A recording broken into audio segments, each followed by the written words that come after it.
بسم اللہ الرحمن الرحیم۔ امام زین العابدین علیہ السلام ارشاد فرماتے ہیں، اگر مومن کو ایک رات بخار آ جائے تو اس کے گناہ اس طرح جھڑ جاتے ہیں جیسے درخت سے پتے، اور اگر وہ بخار کے سبب بستر پر پڑا رہے تو اس کی آہ کے ساتھ سبحان اللہ کا ثواب ملتا ہے، اور زاری کے ساتھ لا الہ الا اللہ کا، اور بے چینی سے کروٹیں بدلنے میں وہ ثواب ملتا ہے جو خدا کی راہ میں تلواریں مارنے سے۔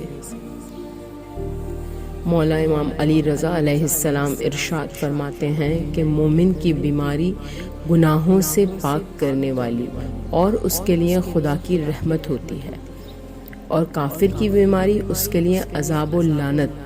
یہ بھی فرمایا گیا کہ ایک رات کا درد سر تمام صغیرہ گناہوں کو ختم کر دیتا ہے۔ مولا امام جعفر صادق علیہ السلام ارشاد فرماتے ہیں کہ جو بندہ خدائے تعالیٰ کو پیارا ہوتا ہے اس کے لیے پروردگار عالم 3 تحفوں میں سے ایک نہ ایک بھیجتا ہے۔ پہلا تحفہ بخار کی صورت، دوسرا تحفہ درد سر، اور تیسرا درد چشم۔